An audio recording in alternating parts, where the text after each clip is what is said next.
Good to go.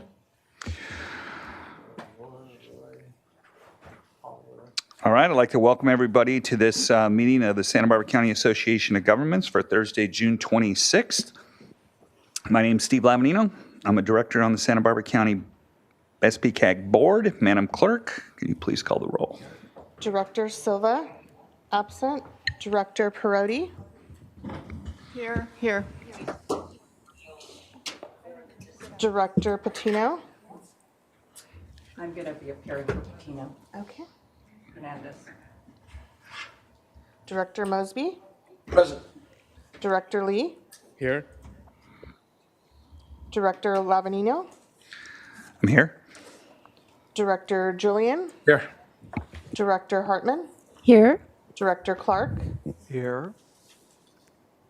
Director Capps. Here. Director Brown. Here. Vice Chair Nelson absent, and Chair Rouse absent. Okay, if everybody could please rise and join me in the Pledge of Allegiance. Ready? Begin. I Pledge allegiance to the flag of the United States of America and to the republic for which it stands, one nation, under God, indivisible, with liberty and justice for all.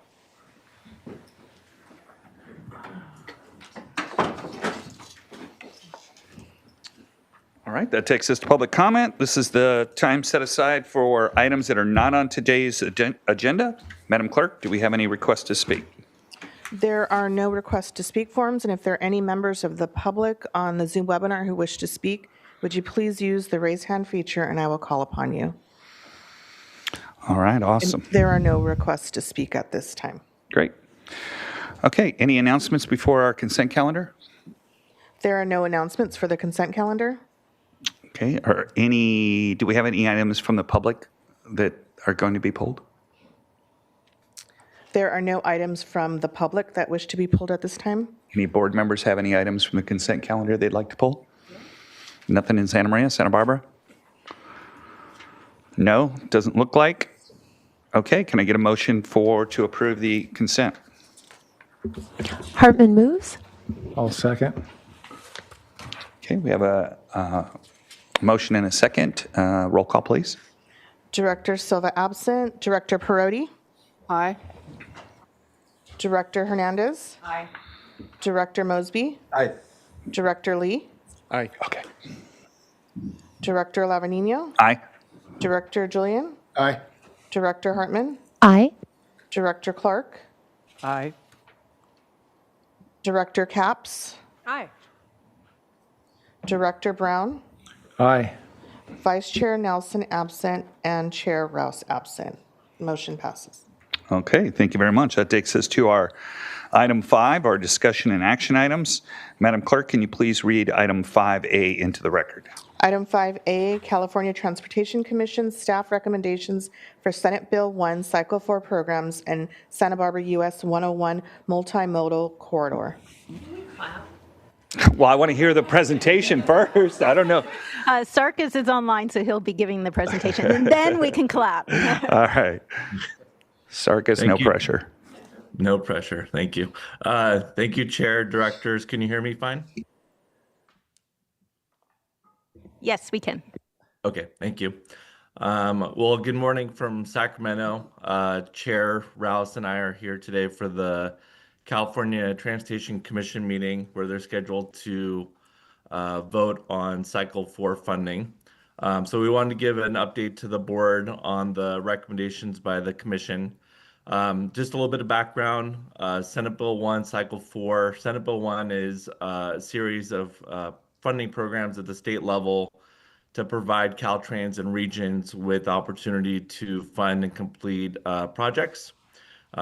Cycle 4 started in earnest about 18 months ago after the Cycle 3 award. So since Cycle 3 ended, we regrouped on looking at the final remaining projects in the Santa Barbara US 101 multimodal corridor, looking what the costs were for each project and what our available funding was. So we looked at using our Measure A funding as well as regional funding provided by the board to leverage additional funds. So we developed a strategy with Caltrans. We have been advocating with CTC really for over a decade now on where we are with the corridor and letting them know of where we are with the funding needs. And so that's participating in all of the commission meetings and developing relationships with commissioners and staff. Also includes participating in all the Senate Bill 1 guidelines and workshops. And so we partnered with Caltrans after going through an extensive process with application development. We identified the funding applications and the partnership with Caltrans for the Senate Bill 1 programs, which I'll go over in a second. For Cycle 4, $1.6 billion is available statewide through the 3 different programs. The applications were due back in December, and so Caltrans, CTC, or the California Transportation Commission, received over 100 applications requesting $3.1 billion, or double the amount available statewide.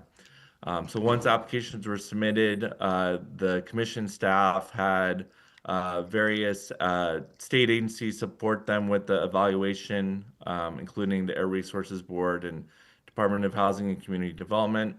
And we have reached a significant point now where the commission released their staff recommendations on June 6th. And so once you get to a staff recommendation, you're a really good spot reaching that milestone. So next slide, please. So on June 6th, as Executive Director Kern shared with our board, we did reach a significant milestone where the commission staff did recommend full funding for our corridor, and so that's to complete the corridor. Here's a list of projects. It's the final Highway 101 segment, what we call 4E North in Santa Barbara. It also includes the Cabrillo Boulevard Rail Bicycle Pedestrian Project, East Side active transportation improvements for City of Santa Barbara, as well as zero emission vehicle charging for the city. And then finally includes 3 zero emission buses for Ventura County Transportation Commission. So we partnered with them as well. So those are 3 buses for service from Ventura County up to Santa Barbara County on the Coastal Express. So those buses will be used in the corridor. So what we did was we submitted an application requesting $134 million. The full $134 million is being recommended from 2 programs, the Solutions for Congested Corridors program and the Local Partnership Competitive program. And then finally, we have about $2.5 million that will be approved in August through the Local Partnership Formula program. This is funding that we get on an annual basis for having a sales tax measure. Next slide, please. This is a visual representation of the projects that I mentioned on the prior slide, including renderings for 101 4E North and the Cabrillo project. Next slide, please. So now what happens is the commission is scheduled to approve the award at their meeting. The meeting begins at 11 a.m. So Chair Rouse and I will be heading over to the meeting. We did want to share that the award for our region is the largest award in the state. And so that's all the credit to all the work that we've put into the corridor with Caltrans and local partners with support from the board. In total, it's 8% of the total funding statewide. So that's a significant feat that we have accomplished before in the prior cycles. And then it's the largest award from the Congested Corridors program and almost a quarter of the funding from that program alone. And then just wanted to share that the other $25 million in funding from the Local Partnership Competitive Program, that's a testament to our voters approving Measure A back in 2008. And so we're able to leverage our Measure A dollars along with the regional funding, but the Local Partnership Program allows us to use Measure A funding as a match. Next slide, please. So why were we successful? I think it's just a testament to what we've been doing in the prior cycles, but we told our story. We kept the commission informed of where we were with all the progress in the corridor, going back to even the prior phases of the corridor. And this was the final piece of the puzzle. So with this funding, we'll be able to complete the corridor hopefully by 2028. The advocacy with the CTC, which I mentioned, just keeping them apprised of where we were. We also had them come to Santa Barbara a couple years ago for a meeting, and so they were able to see the progress that we've been making. We worked extensively with Caltrans. There have been some new policies related to how projects get funded and ensuring that they meet state climate and equity goals. So we worked with Caltrans extensively on that. And that ultimately led to our partnership with Caltrans, which having that made us a higher priority and also allowed the commission to have access to additional funding. So we're thankful for that, and thankful to the board and the local agencies for their support with using not just the Measure A funding, but regional funding that we've shared with the board previously. All that was allowing us to reduce our ask, but also to use that as a match for the funding. And then finally, we presented options to the commission where they're able to look at different programs and how we fit within all the different programs. So having the keys to the door for commission staff was a big deal. But we also, if we are awarded the funding from the Congested Corridors program, there's also opportunities to use funding strategically with that. So we're excited for that as well. Next slide, please. So today we are going to be attending the commission meeting, and then Chair Rouse will be providing support. We're also will be joined by Assemblymember Greg Hart, as well as staff from Senator Lamone's office. So that will be big support for our recommendation. And then we are going to come back to the board in July with an update on the SB1 award. And then Lauren is coordinating a press event for a check presentation on July 17th in the afternoon. Next slide, please. So we've shared this before. This is a really big lift for our agency, but also for our region. So thank you for the board of directors for all the support with staff to get to this point. Thank you to Executive Director Kern for her leadership and giving the tools for staff to succeed. There was a lot of folks here at SBCAG that have contributed, including Fred Luna, Martha Gibbs, Lauren Bianchi-Clement, Mike Becker, Aaron Monfilio, and then Jackie and Maya from my team, along with others.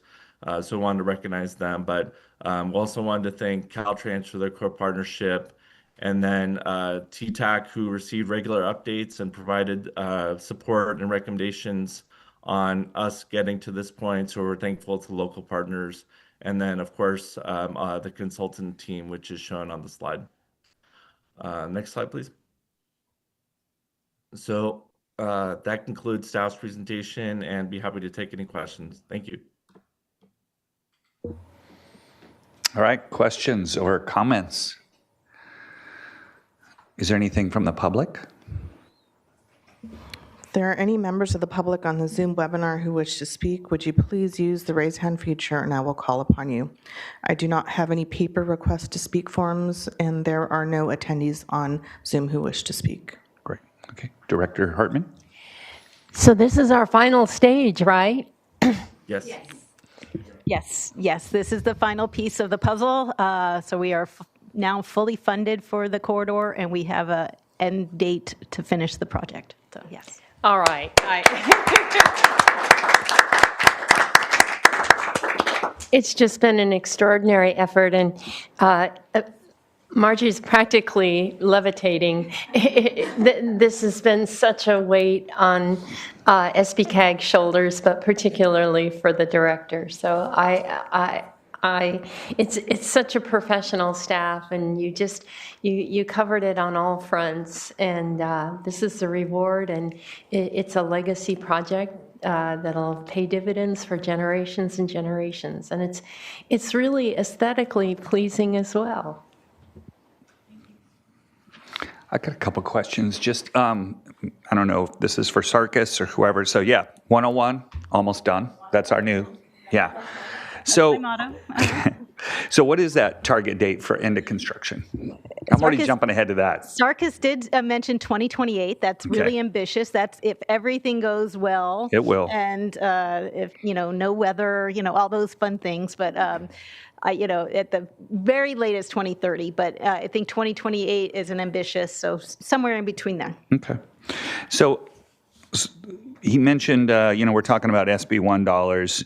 So do we track, we've got to be a net winner, I would imagine, since 2017. It would be nice to see, because it'd be nice for me to be able to interact with the public. And when they complain about gas tax, which I do, it would be nice to say, hey, guess what? You actually live in an area that is a net winner. Yes, we can do that calculation for you of what our share is. I think it's 1% of the statewide total, and Sarkis may need to Yes. chime in on that.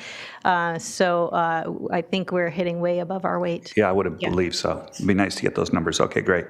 And then Yeah, lastly, well, I would just, sorry. for Lauren, yep, okay. Oh, sorry. Go ahead, Sarkis. And for the July update, we were going to have all the information on the awards and the investment made by the state and Caltrans in the corridor.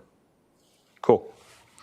All right, sounds good. And then I would just recommend on that July 17th, whenever we do the check presentation, whatever, it would be nice to, there's a long list of directors that came before us that have all been part of this. It would be cool to invite a bunch of our SBCAG history. Yes, yes. Yeah, And and our we're also former directors. extending invitations to all the people who've submitted countless letters of support over the last decade. Cool. And so the agencies and organizations, because that truly stands out as well, receiving about 25 letters of support even for this recommendation action today at the California Transportation Commission. Okay, great. Yeah, day of celebration. They said it would never happen, so congratulations, Margie and the whole team. And I'm not going to be around till 2028 or 2029, but I am coming back. We're going to invite you to that celebration. I can believe Yes. you. He's going to come to SBCAG meetings. And Yes, no, I will not be at SBCAG, but I'll be at the ribbon cutting for the 101. All right, awesome. Anything else from Santa Barbara? No, just congratulations from down here. Thank you so much. Great. Huge news. Okay, that was just a receive and file, so no action necessary. So, Madam Clerk, can you please read item 5B into the record? Item 5B, Chumash Heritage National Marine Sanctuary Advisory Council, Local Government Seat, Recommended Action, receive a presentation from Sachiko Lemon of the National Oceanic and Atmospheric Administration on the Chumash Heritage National Marine Sanctuary Advisory Council, and select a representative for the local government seat that will then be conveyed by SBCAG's Executive Director via a letter, NOAA, communicating the regional consensus of SBCAG member jurisdictions. Okay, Lauren? Great, thank you.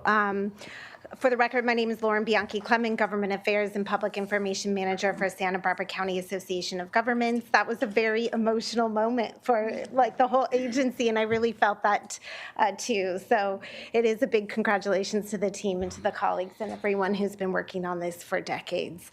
But the item before you today is a discussion on a request from the National Oceanic and Atmosphere Administration to fill a local government seat on the Chumash Heritage National Marine Sanctuary Advisory Council. This item is on the SBCAG board agenda to facilitate a collaborative and transparent discussion and conversation on a representative to be identified from the cities and county within the sanctuary region as represented by SBCAG member jurisdictions. It's important to note that SBCAG does not hold a seat on this advisory council, so it's not a formal appointment by or for SBCAG. We have Sachiko Lehman from NOAA here today to provide an overview. She's joining us online as a panelist presentation to provide an overview of the advisory council and responsibilities of the seat. After her presentation, the board is going to be asked to have a discussion to identify a recommended recommended representative. This is a discussion item only. No formal action will be taken. However, following the meeting, Executive Director Kern will submit a letter to NOAA sharing the name of the regionally supported representative and reflecting the discussion that you had today and the consensus of the member jurisdictions, so the cities and the county. And with that, Sachiko Lehman is online, and she'll be sharing the PowerPoint presentation, and let me know if you have any questions. Okay. Hi, can everyone hear me? Yes, we can. Thank you. Okay, great. Well, thank you for having me here today, and thank you, Lauren, for that introduction. I know this is probably not a usual agenda item that you all have, but it's just a great opportunity to get you all together in one place to kind of present this information. So my name is Sachiko. I am the Sanctuary Advisory Council Coordinator for Chumash Heritage National Marine Sanctuary, the newest National Marine Sanctuary on the West Coast that was just designated in November of last year. So we're in the process right now of setting up our Sanctuary Advisory Council, which is what I'm here to talk to you about today. So a little bit about advisory councils. They are convened by NOAA under the authority of the National Marine Sanctuaries Act. And they are composed of local community members as well as agency partners that provide recommendations to sanctuary management. These recommendations and advice can be on a whole slew of different topics that are issues within the sanctuary. So whether that's weighing in on management practices for safe and sustainable use, voicing opinions or local concerns about issues within the sanctuary, for example, water quality, pollution, protecting natural and cultural resources, different research objectives. The Sanctuary Advisory Council is the voice of the community that really helps our sanctuary management learn and understand what are the values and the important issues that we should be paying attention to. So a little example just to put this in context from our neighbor sanctuary, Channel Islands, which you all may be familiar with being in Santa Barbara. They've been around for a long time, and the Sanctuary Advisory Council has been really instrumental in a lot of different projects. So specifically with the sanctuary, the Advisory Council informs the management plan review. Every 5 or so years, the management plan for the sanctuary gets rewritten, and the Advisory Council has an opportunity to really weigh in on helping to develop those strategies and action plans for what are the priorities that we want to focus on in the sanctuary. Another example is about 10 years ago when the California Marine Protected Area Network was being implemented. The Sanctuary Advisory Council provided a really, really robust information and comments and information that really helped to shape the Channel Islands portion of the MPA network.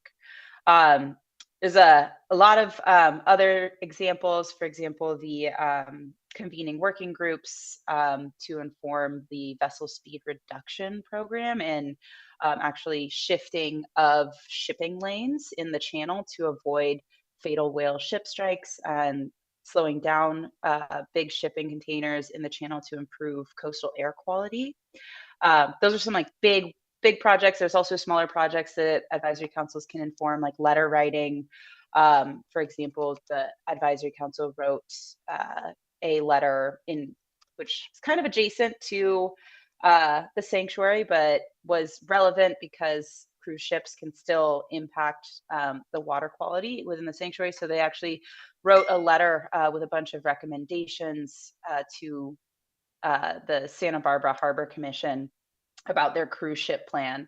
And 90% of the recommendations written by the Sanctuary Advisory Council were actually adopted into the cruise ship management plan. So that's just kind of an overview of a couple examples, things that Sanctuary Advisory Councils can do, and just showing you that they really do have an impact, and the voices on this council are really important and are taken into account in management, also sometimes beyond the sanctuary. So every Sanctuary Advisory Council is different. It's the nature of the National Marine Sanctuaries program. We're place-based, and we're adaptive to what the needs of the community are. So this is kind of a general framework for advisory council meetings, how they run. They're always open to the public. They usually take place in various locations in order to cover the wide geography and connect with the communities that they function in. Pretty much all advisory council meetings take place in a hybrid format at this point. Since COVID, and you can usually expect a meeting to last anywhere from a half day to a full day, and they take place every 1 or 2 months.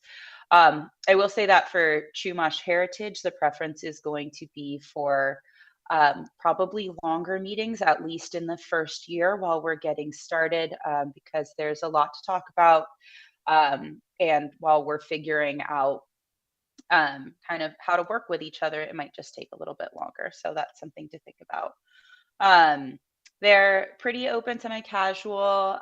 There's always opportunities for public comment. And I think what's really great about advisory councils is that once council members start to get to know each other, it becomes kind of a fun environment. It's very welcoming and casual. And we always provide food, and you can come and learn what's going on in the sanctuary and get to connect with other agencies and local community members that might be difficult to otherwise get everyone in a room like that together on a regular basis.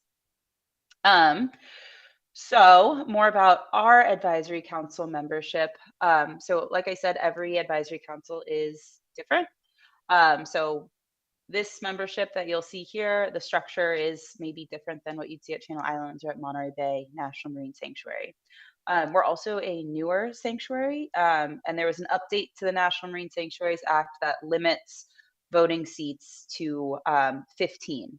So you might be looking at other advisory councils and saying, oh, well, why do they have 30 voting seats? That's just because they're older and they got grandfathered in. We're new and we have this constraint. And so you'll see that the voting seats are composed of local community members that represent various user groups. And then we have our agency seats, which are non-voting. But they all have overlapping jurisdiction, or some of their management decisions or our management decisions kind of affect each other. And so that's why we have those agencies there at the meetings as well. The only agency seats that have voting seats are our Santa Ynez Band of Chumash Indians, as their recognized sovereign government, the local government seat, which I'm here to talk to you all about today, and the California Natural Resources Agency, representing the state of California. So the local government seat is, because of our constraints with those 15 seats, ideally we would like to have a seat for Santa Barbara County and a seat for San Luis Obispo County, but that's just not the way that it shook out with the structure and trying to include all those different user groups. So we are asking that San Luis Obispo and Santa Barbara counties share this seat. So there is a primary and an alternate position for every seat on the council. There is, for all intents and purposes, the primary and alternate seat are exactly the same. They are both welcome at all advisory council meetings. They will both be able to speak and share opinions and thoughts at the advisory council meetings.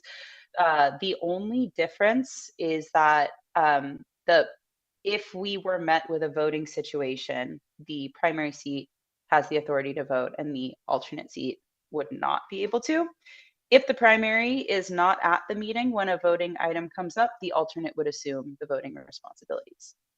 However, the structure that we hope to build into our advisory council is one that is not dependent on voting. The goal, and this is ingrained across the National Marine Sanctuary System, is to reach decisions via consensus. And that just has to do with National Marine Sanctuaries really focusing on being place-based management and implementing management that will be effective. And we found that the best way to have effective management is when you can get consensus-based agreement.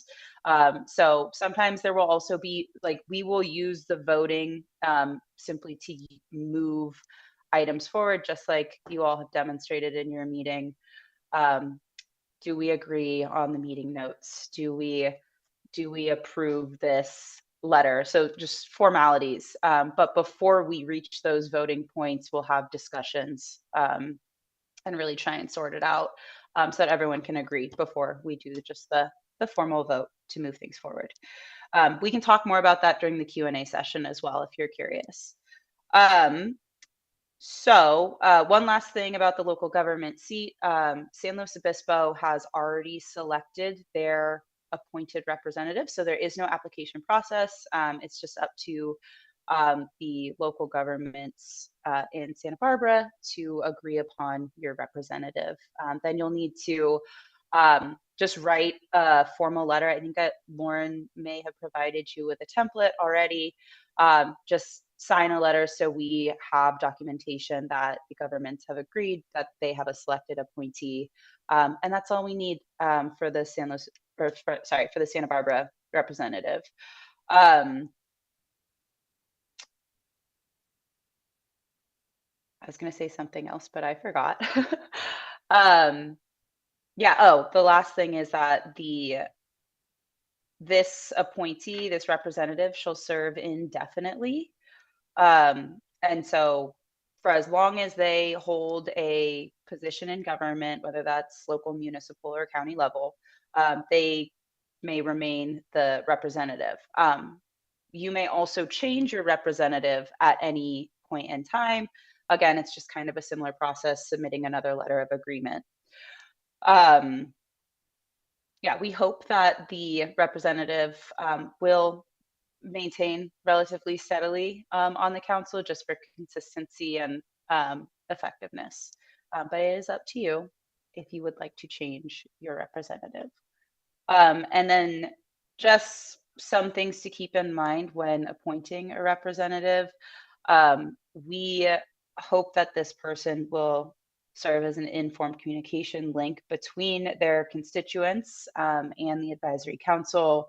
They will be active participants and able to provide advice and recommendations, as well as working respectfully to understand the many different perspectives and value systems that we will have on the advisory council, as well as just showing up, being prepared to effectively and actively participate in meetings. So someone who has enough time to dedicate towards really being prepared for the meetings and also taking on potential extra time outside of just Sanctuary Advisory Council meetings to work and participate with our subcommittees and various topic-based working groups, which I can also explain more about if you have questions after this presentation. But that's about it for the Sanctuary Advisory Council. Just to reiterate, the ask here is that the governments of Santa Barbara County come together to agree upon their chosen representative to sit on our Sanctuary Advisory Council. And with that, I'll stop there and leave time for questions. Thank you. All right, great. I have one. So, Chico, who is the San Luis Obispo County rep? I don't think I can share that information right now because we have not announced the official advisory council, but I can tell you that it is a mayor of one of the cities. Okay. Does the city start with a... No, I'm just kidding. Okay, so, all right, questions? Director Hartman.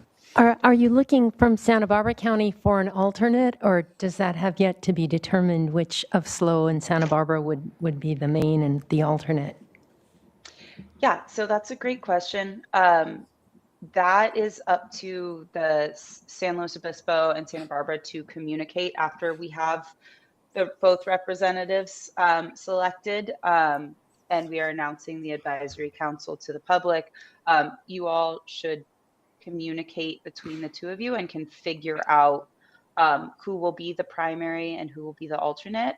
You're also welcome to work out your own kind of rotation scheme. So let's say maybe Santa Barbara wants to be the primary for 2 years, and then every 2 years it will switch, and San Luis Obispo will be the primary.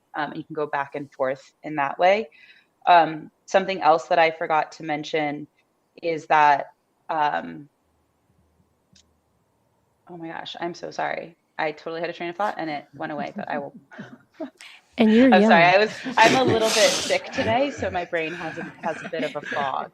I meant to be here in person. No worries. That happens to us all the time up here. So, questions from Santa Barbara? Yeah, I've got a question. Al, go ahead.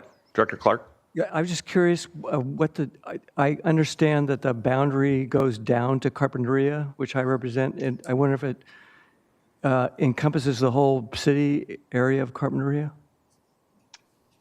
So the boundary, that may have been a proposed alternative, but the official boundaries of Chumash Heritage actually start around Naples in Santa Barbara County and then extend all the way up to just south of Montana de Oro. Okay, thank you very much. Okay. Anybody have any direction? Director Hartman? I'd be willing to do it if it does straddle my district. I have a lot of background in this area before I came to local government, so I'd be interested. Well, you were the first one I thought of when I saw this. So anybody from Santa Barbara want to throw their name in the hat? I'm supportive, I'm supportive of Director Hartman. Me too. Okay. Oh, my. All right. So now you got to go down there and be the main person. Okay, you got to work that out. we want to be the voter. Supervisor Trump's mayor. Yes, absolutely. Okay. Well, I think we'll get you that name, and I don't know, we'll formulate a letter and get that to you. So thank you for the presentation. We really appreciate it. Is there any public comment on this matter? If there are any members of the public on the Zoom webinar who wish to speak, would you please use the raise hand feature? I do not have any paper request to speak forms on this item, and there are no attendees on Zoom who wish to speak. Great. Okay, there's no action. We're not voting on that, so it's just staff direction. So that takes us to 5C. Madam Clerk, can you please read that into the record? Follow-up on February 27, 2025 board retreat, strategic priorities and next steps. Okay. Good morning, board members and members of the public. I appreciate your attention. This item is regarding our board retreat that we did back in February, and we did provide a summary of the report a month or so ago, but this is the follow-up steps that I promised you. And it seems appropriate at this time since we just had a major accomplishment. We don't want to rest on our laurels. We want to figure out what we need to focus on next. So here we are. So moving on, again, the purpose of this item is to identify the priorities you identified at that retreat, look at the next steps, and concur or provide direction of how you want to proceed moving forward. So the workshop at a glance, we had all participation. Director Nelson was not in physical attendance at the meeting, but he did provide his input after the meeting via the points that we had, the little dots of the 5 dots that we had. But overall, it was a brainstorming session. Anything was available for the board to put up on the board, and then we voted using that point system, and the results that we presented back to the board were 14 priorities that received 7 points or more. Moving on, so in looking at the priorities, they seem to be divided into 2 categories: those which are under SBCAG's umbrella, work that we've been doing in the past and will continue to do in the future, but it does really help solidify the board's direction in moving those things forward. And then another swath of ideas and projects that are responsibilities of other jurisdictions throughout the county and or may require a little more wherewithal to make that SBCAG priority moving forward. So I wanted to split those 2 up because it made it easier to discuss in this presentation and for you all to discuss moving forward. So next are the SBCAG-led priorities, is how we're describing them. This was the ranked order based on the voting priorities. And then you can see the asterisks are the ones that Director Nelson added after the fact. So just if you recall, the priorities at the workshop itself are a little different because of that, that addition of votes. But obviously, the number one priority was looking at the North County investment and rectifying the investments that we've had in South Coast for the last 10 to 20 years with the 101 project, and the 101 is almost done. So we can move forward in looking at North County investment priorities and how do we move those things forward.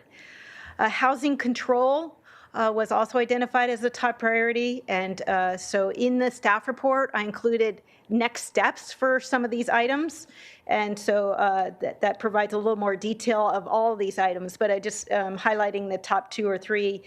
The next one was the Highway 1 and 166 safety study, which we're doing a corridor study right now on Highway 166. So a lot of these things are in the works and are moving things forward, so this really helps me because it reinforces what you've been telling me all along, so that these are still priorities moving forward. Broadband, commuter rail, the Highway 101 completion, and the Measure A renewal planning. I'll get into a little more detail in a few seconds, or in the next slide. And then the Highway 1 north of Lompoc discussion that we've had with Vandenberg and whatnot, and that was a priority, and we're looking at applying for a planning grant for that. So again, in the staff report, identifies some next steps that if you concur with those, my staff and I will pursue those and can continue to bring them back to the board with the status report and whatnot. The Measure A timeline renewal is a little more detailed than the 7 items or 8 items that we just discussed, but the Measure A renewal timeline is a little more detailed because I've been through this a few times. In Merced, we pursued a measure, I think I lost count, I think it was 5 or 6 times.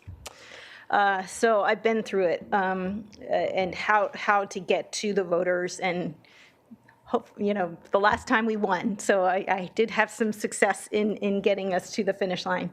But starting early is probably a good motto, and this is probably the tightest time frame you could propose at this point in time, is starting in 2029, thinking about funding the effort, getting your ducks in a row and moving that forward. We could start earlier, and actually I do this every single presentation we make. When we're out in the public doing a ribbon cutting or a groundbreaking, I'm mentioning the current measure and touting its benefits, and we do that in our press releases. So we are doing this now. We're promoting the next measure and setting the stage for that. But we can even do a more robust outreach on that as well. The strategic plan update is opportunities to continue to tout the benefits of Measure A.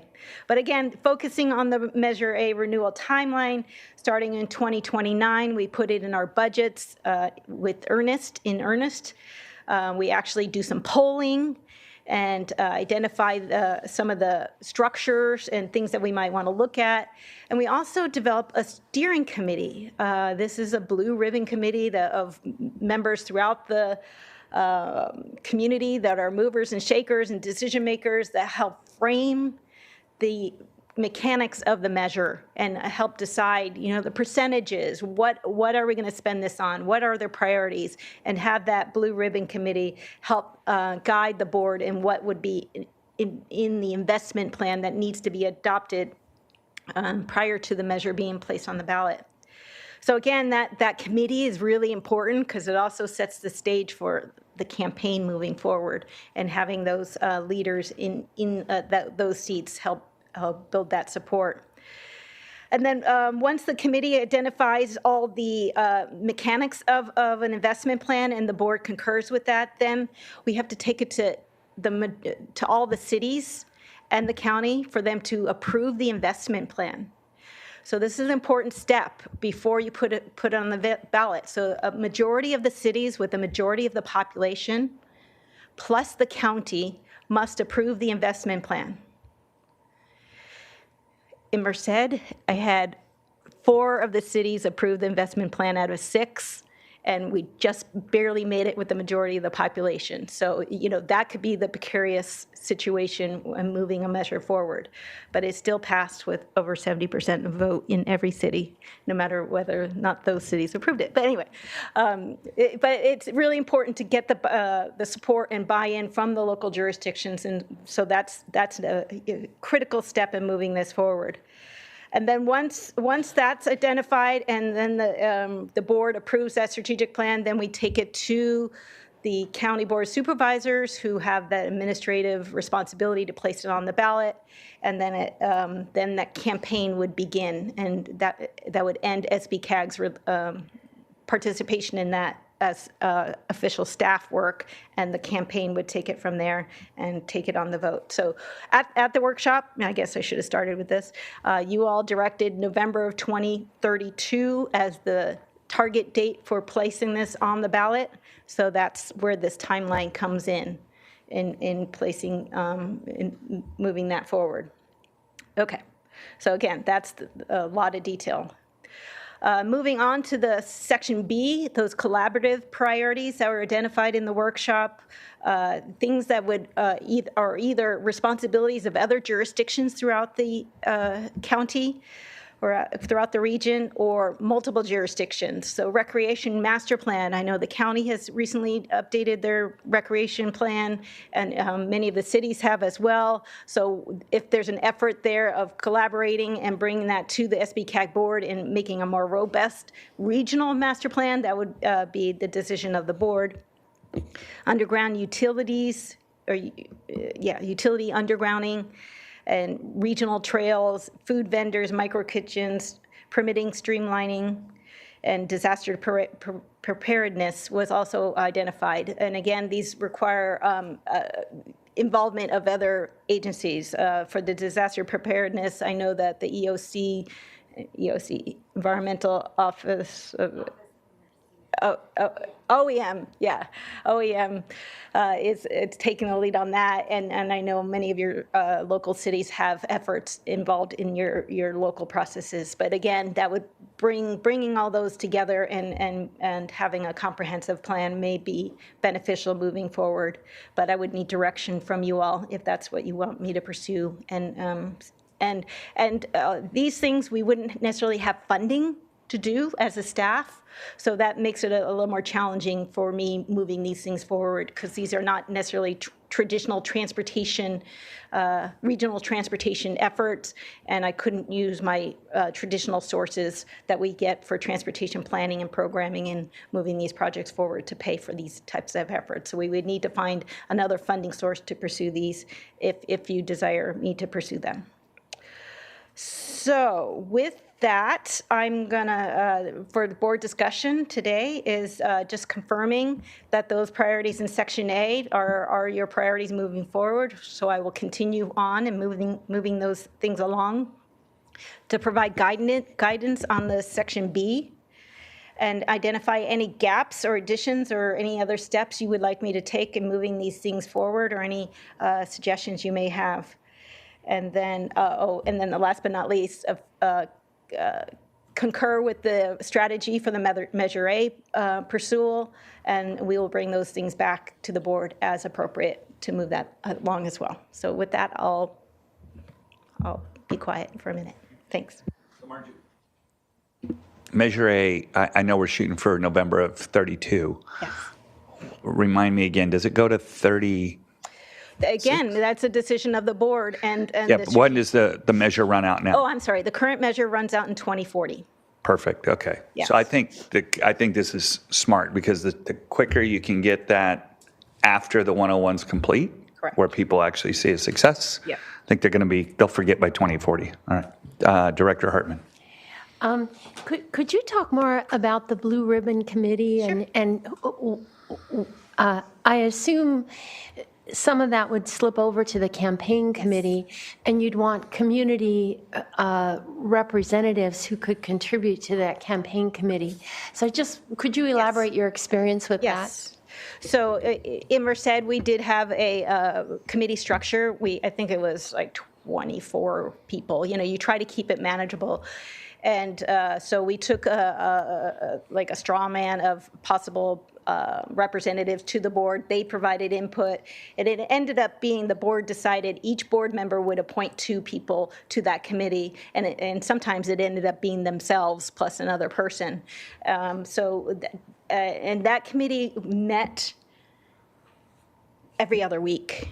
And we really rolled up our sleeves. We provided lunch. We made it, I gave them a timeline of the decisions that they had to make by a certain time. And, within 6 months, they hammered it all out and were successful. And that poll at the very beginning really informs the discussion for the committee. So those things are really important. And in Merced, we didn't do a second poll because we didn't have money to do so. So we relied on that first poll to help. And it was right, it was smack dab, even though it was a year before the vote, it was almost identical to the actual vote. So it really helped inform that decision. So that's really where the board needs to think about who you want and how you want that committees to be structured. And then and probably half or more of those folks ended up being on the campaign committee that helped pass the vote.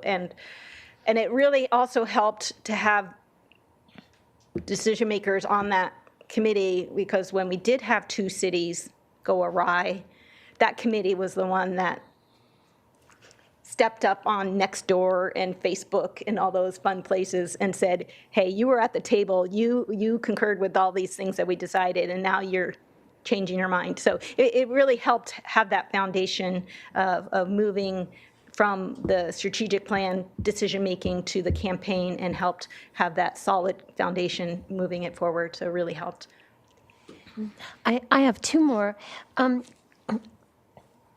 I think of all we've invested in the 101, for example, and how vulnerable it is to sea level rise and big storms. And so I wonder if you could talk a little more about disaster preparedness and protecting the infrastructure that we've developed, or transportation infrastructure throughout our county. It seems like a natural fit. Yes, we did do, and I apologize, I didn't bring it up, and I probably should have. We did do a climate action plan resiliency. I have trouble saying that word sometimes. Resiliency plan a few years back. Andrew Ophelia was the lead on that project, so it may not have gotten the attention of the board that it may have deserved. So we have done that resiliency planning effort. I think we got a planning grant to do so. So those are things that we can resurrect and bring back to the board for your consideration and looking at what the next steps are. And I should have incorporated that. So I will do that as a follow-up to this discussion. And then just one final point about the recreation master plan that the county is still in the process, but it's going to be this year. That plan does include trails, and it is county-wide. That is, they've been working with the cities. So that is so I think you could put trails in that, and just understand that it already it has incorporated. Yeah, great. Questions from Santa Barbara? I have a question, Director Perotti. Go ahead, Director Perotti. Help me understand, I was at the workshop on the 27th of February, and I know that we all, most of us expressed a desire to help with North County's projects. But when you say North County investments, how exactly are we looking at that? What priorities? How will that come about? Can you give me some feedback on that? Sure. We recently had a workshop on the Measure A strategic plan. I know, and I missed that one. Yeah, you did miss that one. That's right. So I have no idea what that was said. Yes, in that workshop, which we're going to bring back to the board, I think in July, this summer, in July or August. In that investment plan, in that workshop, we did discuss possibly identifying priorities in North County for our regional funding that we've set aside for the South Coast for the 101. And so this is a discussion that's happening at the technical level as well, and they may have a different recommendation than what the board discussed at the workshop, so that we're going to bring that back to the board in July too. So again, it's a board decision of where you put your resources and your money and how you move projects forward and how you implement Measure A and our regional funding. So again, we bring, as a staff, we bring these decision-making points to you almost every month, of making these priorities or taking these investments. Every time you approve an FTIP amendment, you are making the decision of money going towards projects. So again, by adopting a policy, which you did as a board for the 101 project, gave us tools in the toolbox to be assured that those monies would be there for that priority. And the similar situation could happen in North County, where you say, okay, we're going to set aside this pot of money for this purpose and give staff the tools in the toolbox to apply for other funding, but we can say that the match is coming from these sources, and that really helps move those things along. So I'm not sure if I'm answering your question or dancing around it, but ultimately the answer is it's up to the board. And the last workshop in May, unfortunately, I wish I had been there, but I could not attend. Are there any notes on that? Are there any minutes? Yes. Yes. Okay. Yes. I would love to know what the Yes. discussion was. Thank you. Yeah, the minutes were straw man. I mean, basically there were no actions taken at that board the official board, because it was a workshop. It was for information only. It was for information gathering and for you all to talk amongst each other. So the minutes probably don't reflect exactly what was discussed, but there was a straw man poll. I think it was I don't remember what the count was, but it was like 10-2 or something, that the investments would go to North County. But again, that would need to be confirmed at a regular board meeting to move that priority forward. And we're going to bring that back to the board in the next month or so. Okay, thank you. Got it. And Yeah, and Director Perotti, I can follow up directly with you, and we can talk about it offline to have that discussion. That would be great. Thank you. Okay, thanks. got it. Director Lee? Yeah, I just want to make a comment, dovetail off Mayor Peroti's questions, that I was advocating for 80-20 split, 80% for North County and 20% for South County, so that I'm able to convince the voters to continue to support Measure A. So I wish you were there. I hope to see you there next time. So I will continue to advocate for that. So thanks. Okay. Is that the end of that report? Okay. Director Hartman? Well, this is so rich for a lot of discussion, but I guess I'm thinking about broadband, and we really, I think it was a model effort initially to get our countywide plan, and there was money available, and now we're implementing some, but the money that we thought, not all of it's there. So and it seems like the private sector has taken over a lot of it. I'm not sure what the government interjurisdictional role is.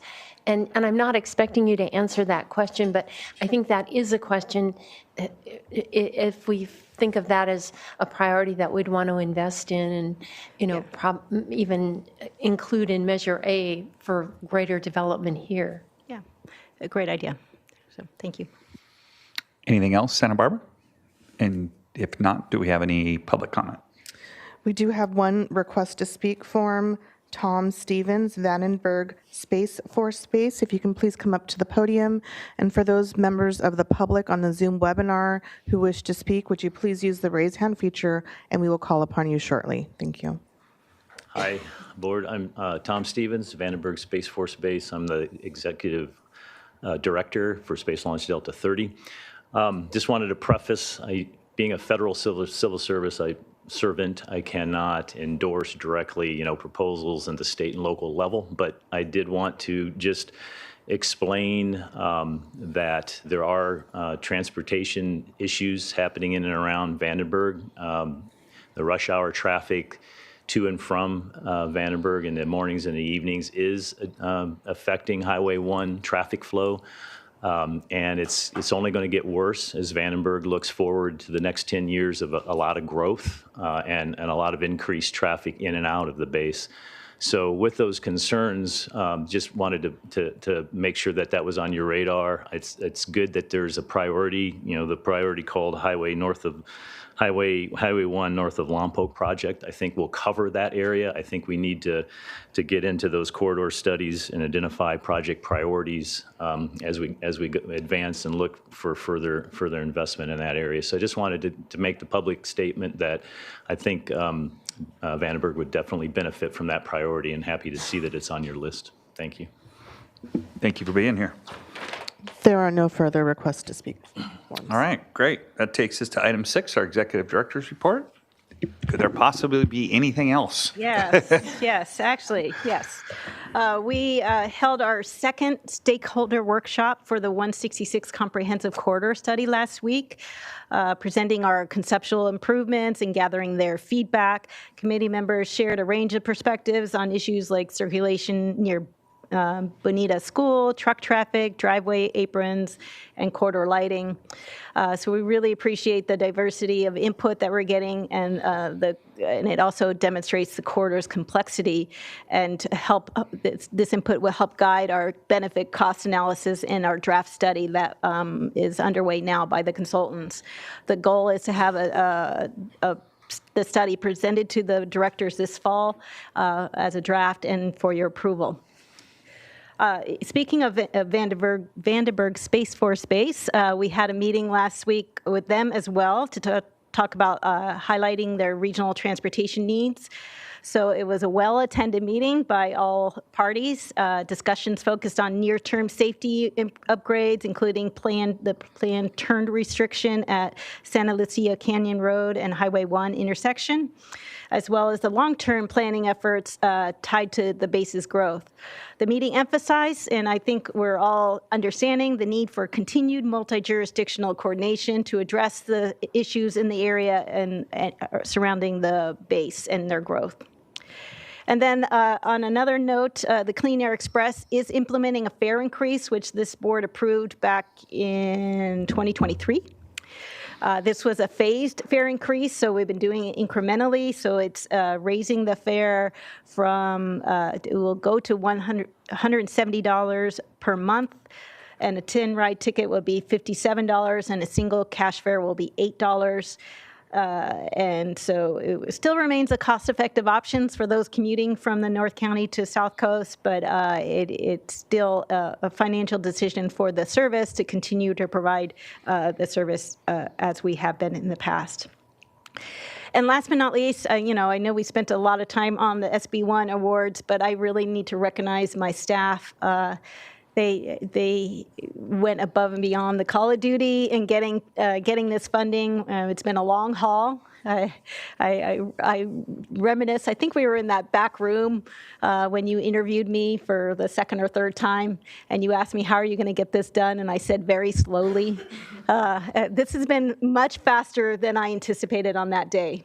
I was thinking, it's a job security for a long time there, but getting something done in 8 to 10 years, a highway of this magnitude is huge, especially for a small agency such as SBCAG.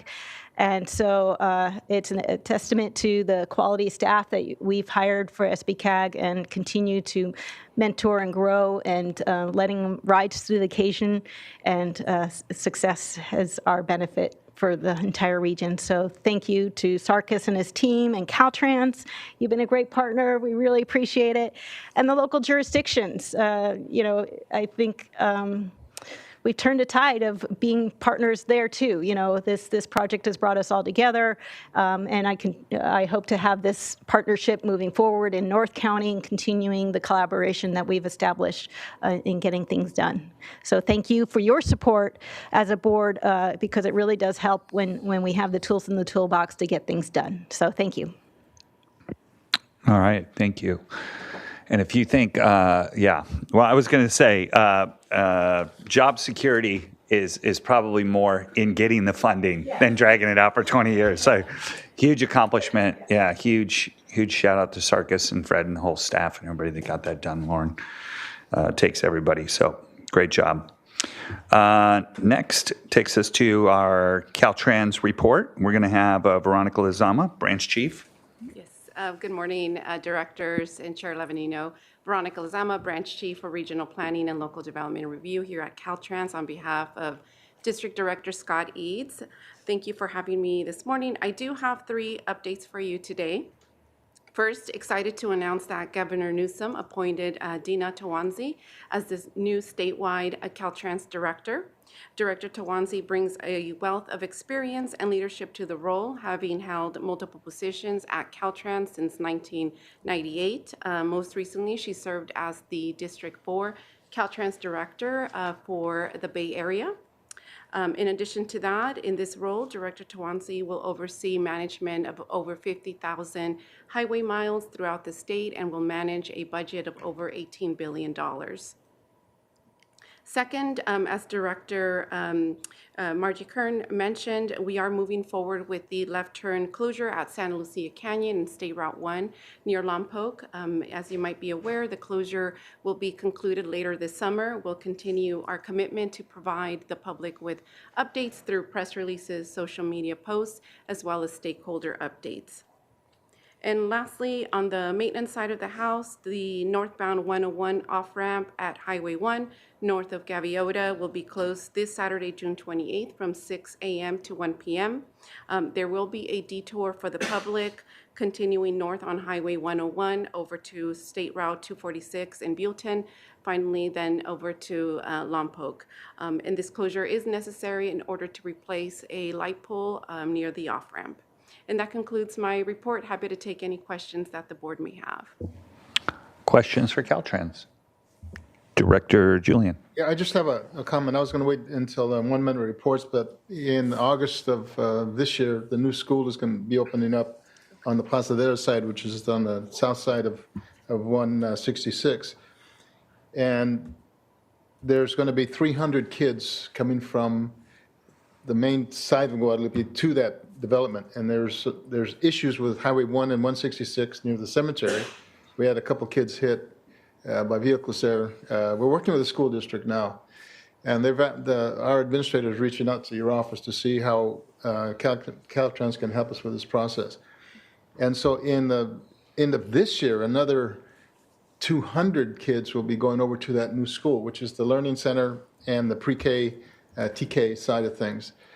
We can't do anything on Highway 1, on 166 in terms of putting lights up, but that's to come from you all.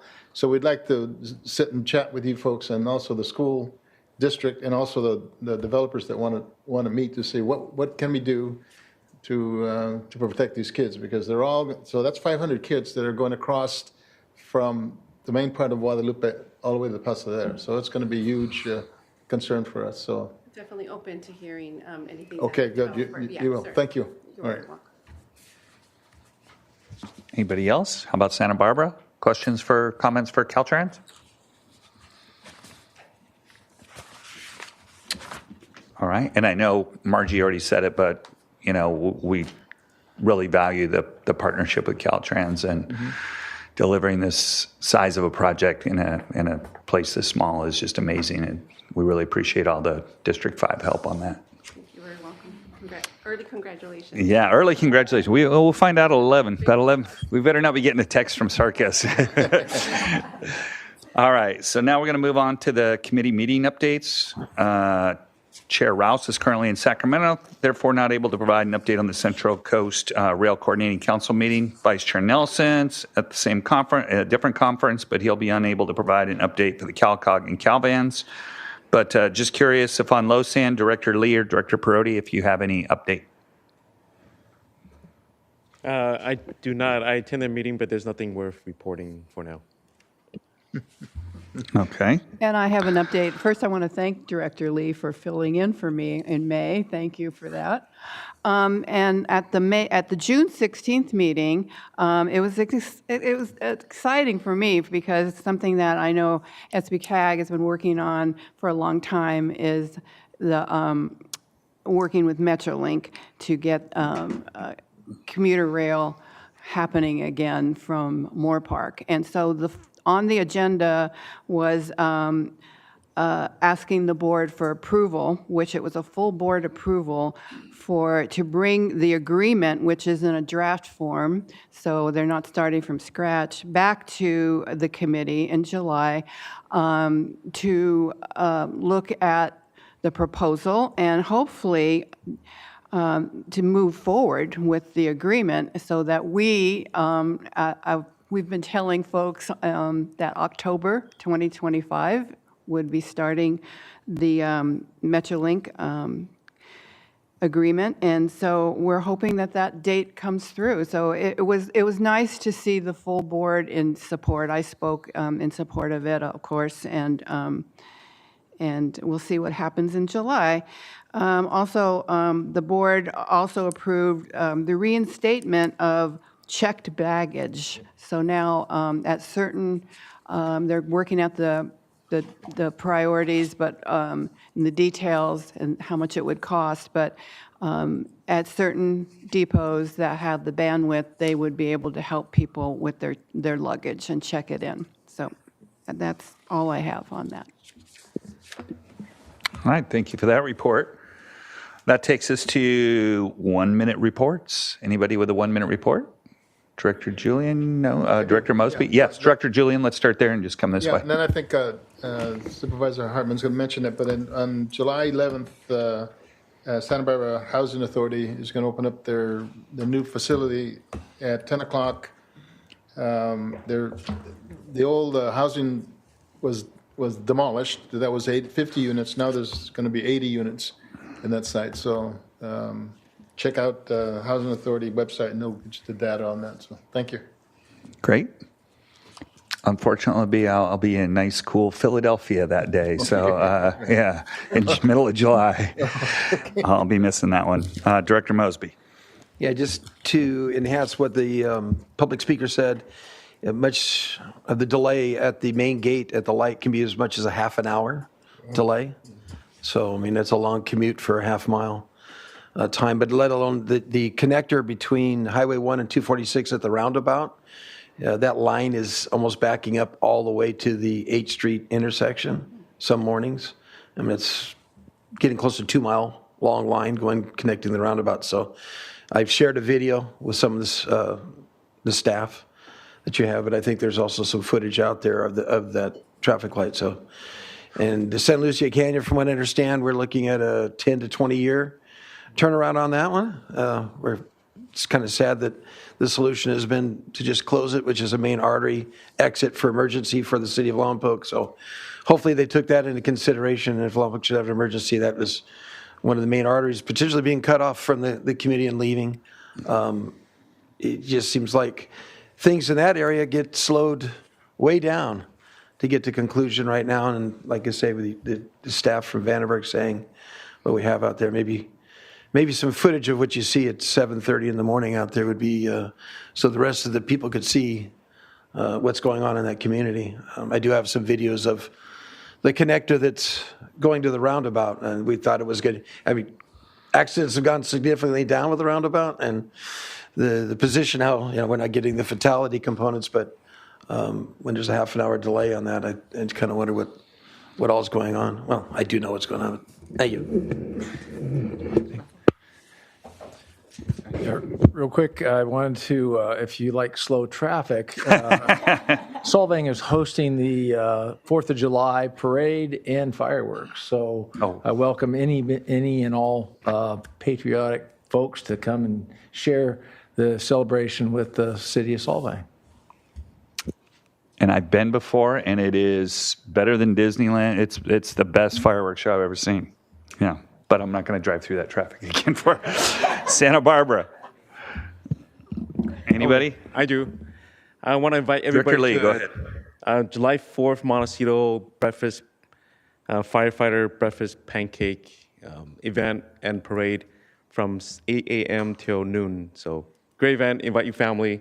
And the question for staff really, I had inquiries from residents in Summerland about asking for a freeway sign. I just want to put that in your ear, Marjorie and Lauren. We have the discussion later. So again, July 4th, pancake breakfast, parade, a lot of fun. Everybody's welcome. Thank you. Great. Chair? Director Perotti? Thank you. Yes, so on that note, 4th of July.